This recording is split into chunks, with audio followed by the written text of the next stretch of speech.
अस्सलाम वालेकुम रहमतुल्लाहि बरकातुहु र नमस्कार अभिवादन टक्राउन चाहन्छु। आज यतिखेर धेरै समयपछि म तपाईहरुमाझ लाइभ टेलिकास्टमा आइरहेको छु र आजको लाइभ टेलिकास्ट एउटा विशेष न्यूजका साथ छ र आज हामीले भारतीय मिडियाहरुको जुन रिट्विटका कारण यतिखेर हामी भारतीय मिडियाले नेपाली समाजमा जुन किसिमको आतंक मचाउन खोजिरहेको छ, जुन किसिमले नेपालमा जब पछिल्लो समय भारतीय रहको दादागिरी नेपालमा लगभग एउटा चाहिँ मिनिमाइज र साइजमा आइसकेपछि भारतले खेलेका कूटनैतिक दबाव पार्नका निमित्त र नेपालमा फेरि आफ्नो दबदबा कायम पार्न जुन गरेको षड्यन्त्रप्रति आज हामी पर्दाफास गर्दैछौँ र आजको विषयवस्तु लिएर किन तपाईमाझ आइरहेका छौँ भने भारत नेपाललाई जहिले पनि आफ्नो एउटा स्टेट भन्दा पनि सानो एउटा काउन्सिलर कन्ट्रीको रूपमा उसले हेर्न चाहन्छ र नेपालमा सधैँभरि उसले आफ्नो दबाव रहोस्, दबदबा रहिरहोस् भन्ने पनि उसले चाहन्छ। भारतको एउटा दादागिरी र भारतीय दलाल र भारतका रहको यतिखेर नेपालमा दबाव मिनिमाइज भइसकेको छ र यतिखेर भारतीय हस्तक्षेप पनि नेपालमा अस्वीकार्य भइसकेको जगजाहेर छ र नेपाली जनताले बारम्बार विगत 70औं वर्षदेखि नेपालमा नेपाली जनताहरूले भारतीय दबाव र भारतसँग गरेका असमान सम्झौताका विरुद्ध उनीहरू लागिरहेका छन्। तर अस्थायी सरकार नभएका कारणले 9 महिनामा बन्ने संक्रमणित सरकार भएका कारणले भारतले नेपालमा जुन आफ्नो एउटा दबदबा विश्व सामु देखाइरहेको थियो र नेपाल भारतको एउटा स्टेट जस्तो हो भनेर उले अघोषित रूपमा विश्वमा जुन दादागिरी देखाइरहेको थियो त्यसका बारेमा यतिखेर हामी चर्चा पनि गर्न चाहन्छौँ। तर आजको विशेष चर्चा पछिल्लो समय जब भारतको दादागिरी नेपालमा कम भयो तब भारतले एकपछि अर्को योजना बुन्दै गयो र त्यो योजना के हो भन्दा हामी यसका भारतका योजनाहरू पूर्ण रूपमा खुलस्त पार्न चाहन्छौँ कि भारतले मधेस मुभमेन्ट र मधेसभित्र रहेको बहुसंख्यक मुस्लिम समुदाय र थारू समुदायलाई कसरी हिट गर्न खोजिरहेको थियो त्यो पनि आज हामी तपाईलाई बताउँछौँ। र नेपालमा जुन भारतीय योजना सफल हुन नसक्नुको कारण पनि नेपालको बर्डर साइटमा मेचीदेखि महाकाली साइटमा अत्याधिक बहुसंख्यक रूपमा रहेको थारू समुदाय र मुस्लिम समुदायको कारणले गर्दाखेरि भारतको मधेस मुभमेन्ट आन्दोलन सफल हुन सकिरहेको छैन। त्यस विषयमा पनि आज हामी चर्चा गर्छौँ। तर अहिले पछिल्लो समयमा भारतले नेपालमाथि लगाइरहेको आरोपको विषयमा आज हामी चर्चा गर्न चाहन्छौँ र त्यो चर्चा के हो भन्दा आजभन्दा ठिक एक हप्ता अगाडि भारतको आजतक media, ABP news, Zee news, news TV9 लगायत मिडियाले नेपालमा 15 जना जुन कोरोना भाइरस संक्रमितहरू नेपाल छिरे भनेर एउटा आतंक मचायो र त्यो हामीलाई पनि, हामी नेपाली समुदायलाई पनि सोच्न बाध्य बनायो। र यहाँ भारतले खेलेको कूटनीति के हो भन्दाखेरि भारतमा 900 वर्षसम्म जुन राज गरेका मुस्लिम समुदायहरू ब्रिटिसको शासनपछि सुतिरहेको अवस्थामा र ब्रिटिसलाई लखटेपछि भारत आजादी भइसकेपछि जुन भारतमा एउटा हिन्दू र मुस्लिम जुन क्लस्टर ब्रिटिसले बनाइदिएको क्लस्टरको जुन द्वन्द अहिलेसम्म छ र भारतमा आफूलाई राष्ट्रवादी भन्ने र आफ्नै जनता मुस्लिममाथि दमन गर्ने षड्यन्त्र होइन, भारतका मुस्लिममाथि दमन गरेर नेपालमा एउटा कुनै पनि बेलामा धार्मिक दंगा मचाएर नेपाललाई आफ्नो अन्डरमा लिन खोज्ने जुन भारतको यो योजना विषयमा आज हामी छर्लङ्ग हुन आवश्यक छ। सर्वप्रथम आजभन्दा एक हप्ता अगाडि भारतको मिडियाले तब्लिगी जमात, दिल्लीमा रहेको तब्लिगी जमातले कोरोना भाइरस फैलायो भन्ने जुन एउटा कुप्रचार गरिरहेको थियो, त्यो प्रचारको पछाडिको रहस्य के हो म त्यो पनि तपाईलाई बताउन चाहन्छु। सर्वप्रथम त भारत एउटा बाहिरी रूपमा आफूलाई शक्तिशाली बताए तापनि भारतको जुन नक्कली दादागिरी नेपालसम्म टिक्न सक्दैन र पाकिस्तानसँग टिक्न सक्दैन जस कारणले विश्व समुदायमा आफूलाई दादागिरीको रूपमा स्थापित गर्न खोजिरहेको छ र ऊ चीनसँग लड्न सक्दैन भारत। जस कारणले गर्दाखेरि आजको यो 21औं शताब्दीमा कोरोनाको उत्पत्ति चीनको वुहान प्रान्तमा भयो र इन्डियामा आजभन्दा 15 दिन अगाडि कोरोना फैलाउने भनेर इटालीका जनता र युरोपका जनताहरूलाई आरोप लगाएको जुन भारतीय मिडियाले पछिल्लो एक हप्तामा भारतमा दिल्ली स्थित रहेको तब्लिगी जमातको मर्कजलाई कोरोना भाइरस फैलाउने जुन आरोप लगाएर आफ्नो जुन कर्तव्यबाट ऊ पछि हट्न खोज्यो र कोरोना भाइरससँग भारत लड्न सकेन र भारत आफै कोरोना भाइरससँग लड्न नसकिसकेपछि त्यसको आरोप मुस्लिम समुदायलाई लगायो र पन्छिन खोज्यो। तर हामी यहाँ प्रश्न गर्न चाहन्छौं, आज भारतमा जति पनि कोरोना पीडित छन् विभिन्न स्टेट गरेर करिब 8000 को हाराहारीमा, त्यहाँ मुस्लिम धेरै छन् या नन मुस्लिम धेरै छन्। यो कोरोना भाइरस कुनै पनि समुदाय, जात या धर्म या लिङ्गलाई हेरेर लाग्ने रोग होइन। यो एउटा सरुवा रोग हो। यो जहाँ पनि जसलाई पनि लागेको छ एक व्यक्तिबाट अर्को व्यक्तिमा सर्ने रोग हो। जस कारणले गर्दा चीनबाट उत्पत्ति भएको यो रोग आज विश्व लकडाउनको स्थितिमा पुगिसकेको छ, यो हामीलाई थाहा छ। तर नेपालमा आजभन्दा एक हप्ता अगाडि नेपालमा 15 जना जुन नेपाल छिरिसके कोरोना संक्रमित भनेर जुन फैलाएको कुप्रचार, भारत सरकार र भारतको मिडियासँग हामी यो प्रश्न गर्न चाहन्छौं, ती 15 जना को थिए? भारतको दिल्ली निजामुद्दिनबाट त्यतिखेर नेपाल फर्किएका 15 जना मुस्लिमहरूको हामी नाम माग्न चाहन्छौं, उनीहरूको एड्रेस माग्न चाहन्छौं र उनीहरू कहिले कुन फ्लाइटमा आए या गाडीबाट आए त्यसको पनि हामी चाहिँ हिसाब माग्न चाहन्छौं। भारतको बास्टर्ड मिडिया आज तकलाई हामी यो प्रश्न गर्न चाहन्छौं र म यो हिन्दीमा यो मेरो यो भोइस भारतको मिडियाहरुसँग पुर्याइदिनु होला।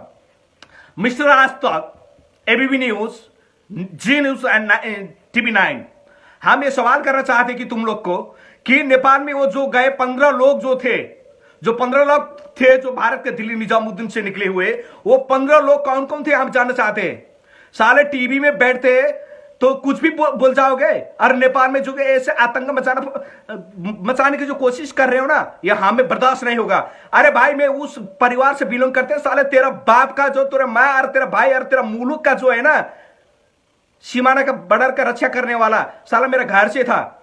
तो मेरा जो ग्रैंडफादर थे जो सेकेंड वर्ल्ड वॉर में जो जापान से लड़े थे हिंदुस्तान को बचाने के लिए, और मेरे जो बड़े बाप थे जो आसाम, मणिपुर और नागालैंड में चीनी लोग से लड़े थे, और जो मेरे दूसरे मामू लोग थे ना साले वो कश्मीर में और कारगिल में लड़े थे। साले मैं उस परिवार से जो बिलोंग करते हो ना साले, जिसके जो बड़ी के नशा में है ना, खून में, साला एक क्रांतिकारी और फौज का जो औलाद हो ना साला, तुम्हारे ऐसे जो धमकी हमारे देश के लिए हम सह नहीं सकते। तुम क्या समझती हो साले? तुम एक पाकिस्तान से लड़ नहीं सकते हो साला, नेपाल से आंख जुटाते हो साला। जिस दिन हम सत्ता में पहुंच जाएंगे ना साला, तुम्हारा दाना और पानी बंद कर देंगे। जब हम नेपाल के असमान संधि खारिज कर देंगे ना साला, तुम्हारे यूपी और बिहार में साला सूखा और भूखमारी लगेगा। साला पानी हम दे रहे, तुम क्या दे रहे हो साला? बरसों से हम पानी दे रहे, हम महाकाली पानी दे रहे हैं तुम लोग को, हम गंडक के पानी दे रहे हैं तुम लोग को, हम कोसी के पानी दे रहे हैं तुम लोग को, ताकि तुम्हारे बिहार, यूपी और दिल्ली जो जमीन सूखा न हो जाए। इसका मतलब ये नहीं साले नेपाली लोग को हम कुछ भी कर सकेंगे। साला नेपाली जो गोरखा रेजिमेंट जो भारत में नहीं होता ना साला, 1971 में साला पाकिस्तान है ना दिल्ली तक पहुंच चुका होता। आज भी तुम्हारा देश का हिफाजत साला हम नेपाली लोग कर रहे हैं। नेपाल, भारत के अंदर 50 लाख लोग नेपाली लोग हैं, तो उस नेपाली लोग ने तुम लोग को क्या नहीं दिया? तुम्हारे घर को हिफाजत किया, तुम लोग को खाना बना के खिलाया। जो कश्मीर, कारगिल और नागालैंड, आसाम, मणिपुर में साला बंदूक लेके हुए साला, कोई चीन से, कोई पाकिस्तान से लड़ रहा है, फिर भी हम नेपाली लोग को तुम लोग जो अंडर एस्टिमेट करते हो ना भाई, अगर नेपाल का रिश्ता चीन से लग जाएगा ना साला, तेरा पुंगी बच जाएगा। तू क्या समझता है?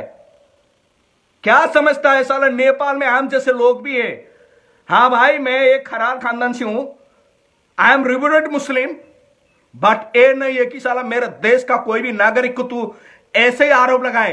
साला तेरे पास कुछ प्रमाण है ना तो वो दे हमें, हम उसको क्वारंटाइन में रखेंगे। साला हम उसको इलाज करेंगे, ताकि वो 15 लोग कौन कौन थे उसका नाम बता, उसका एड्रेस बता। हम ये चाहते कि नेपाल में एक ऐसे लोग हैं जिसको पता है कि उसको जो कोरोना लग चुका है, तो हम उसको एक क्वारंटाइन में रखेंगे। और नेपाल के अंदर हम, नेपाल सरकार अभी ऐसे कर रहे हैं ना साले, अभी नेपाल में सिर्फ 10 मरीज देख रहे हैं कोरोना का। तुम्हारा जैसे 8,000 लोग तो नहीं है ना, 200 से ज्यादा लोग तो यहां पे मौत नहीं हुए ना आज तक। आज की डेट में एक भी आदमी कोरोना से नेपाल में नहीं मर रहा है। आज तुम लगा रहे हो कि हमारा एक नेपाल का एक जो परसा में रहने वाला जो जालिम मुखिया, वो जो हमारा नेपाल कम्युनिस्ट पार्टी का वो लीडर है भाई, सिर्फ लीडर ही नहीं है साला, वहां पे एक इलेक्टेड एक गांव पालिका का वो प्रेसिडेंट है, और वो पश्चिम प्रसाद से रहता है। आज तुम जो आरोप लगा रहे हो ना अपने मीडिया में बैठ के कि नेपाल से 40 या 50 कोरोना संक्रमित को जो भारत भेजा जा रहा है और भारत को बर्बाद। अरे भाई, तुम कौन सी मुल्क को साला, जिस मुल्क में साला 10 करोड़ से ज्यादा भूखमारी लग रहा है, साला जाओ ट्रेन में जाओ, रेड में जाओ, जहां भी रास्ते में जाओ, साला भूखमारी के पहले उसको देख भाई। तुम सुपर पावर बनने को जो कोशिश कर रहे हो ना, जो सपना देख रहे हो ना साला, जब नेपाल में हम जैसे जो सत्ता में पहुंचेंगे ना साला, तेरा दाना पानी और बिहार और यूपी को हम सूखा कर देंगे, तब पता चलेगा साला नेपाल कौन है। नेपाल वो से कंट्री है साला, आज तक गुलाम नहीं बनाए। मालूम है ना गोरखाली के अंदर कितना जो खून खराबा होता है। साला पाकिस्तान से और चीन से लड़ने वाला शख्स हमारा कम्युनिटी है, साला ब्रिटिश से लड़ने वाला शख्स हम उस कम्युनिटी से, साला हम लोग को अंडर एस्टिमेट करते हो। हाँ, हम मानते हैं हमारे गवर्नमेंट अच्छी नहीं है, हम मानते हैं साला हमारे देश का शासक लोग ने तुम्हारे देश के शासक से मिलकर हम लोग को जो गरीब बनाया, हम वो भी मानते हैं। हमारे देश का नेता और मंत्री लोग हैं ना जो इस देश को लूटे हैं, इसलिए हम गरीब है, लेकिन इस देश का पब्लिक गरीब नहीं है, ये समझ ले। हमें कभी भी पसंद नहीं है कि हमारा देश के अंदर दखल करे। हम अच्छी तरफ से जानते हैं भाई, तुम 2061 साल से नेपाल में एक ऐसा दंगा बनाना चाहते हो, लेकिन तू नाकाम हुआ है। हमें मालूम है जो मधेश मूवमेंट क्यों बना रहे हो, मालूम है ना, नेपाल से मधेश को अलग किया जाएगा। लेकिन जब तुम लोग को यह पता चला कि मधेश के अंदर मुसलमान कम्युनिटी, पहाड़ी कम्युनिटी और थारू कम्युनिटी के जो बहुसंख्यक लोग हैं ना, उसके वजह से तुम्हारा ये जो मिशन असफल हुआ, इसका बाप कौन है हमें पता नहीं है भाई। लाल कृष्ण आडवाणी ने जो 2062 साल में जो भारत के जो पटना में बैठ के जो क्या साजिश रचा था, क्या पता नहीं है भाई। हमें भी कुछ पता है, लेकिन तुम्हारा साजिश इस देश में नाकाम बना देंगे भाई। और अंडर एस्टिमेट मत करना, तुम्हारे देश के आंतरिक जो प्रॉब्लम है सॉल्व कर, लेकिन नेपाल पे उंगली उठाने वाले कमीने कुत्ते लोग ध्यान से सुन ले। हम ब्रिटिश से लड़े हुए औलाद है, हम चीन से लड़े हुए औलाद है, और सेकेंड वर्ल्ड वॉर में दुनिया को हमने दिखा दिया कि नेपाली लोग हकीकत में बहादुर होते। तो तुम्हारे देश की हिफाजत साला हम ही लोग कर रहे हैं ना, फिर साला हमरे मुल्क पे, हमरे मुल्क के नागरिक पर उठा रहे हो। इसका पीछे का साजिश क्या है, क्या हमें पता नहीं है? क्या तुम लोग नेपाल से एक मधेश को अलग कर सकते हो? दम है? ये बर्दाश्त कभी नहीं होगा हम लोग से। और हम ये चाहते हैं कि हमारे देश के किसी नागरिक को टेररिस्ट घोषणा करने से पहले ये सोच ले, अगर नेपाल के नेपाली लोग खुद पागल में उतर आ जाएंगे ना भाई, अभी भी हिंदुस्तान के अंदर 50 लाख नेपाली तुम लोग को खाना खिला रहा है, तुम्हारे सुरक्षा कर रहा है, तुम्हारे माँ बाप को जो ड्राइवर बनकर जो एक से दूसरी जगह लेके जा रहा है, तुम्हारे घर को जो भी कर रहा है। तो ऐसे इनोसेंट पीपल को टेररिस्ट बनाने का जो साजिश है, उस साजिश को रोक ले, नहीं तो बहुत बड़ी मुश्किल होगा।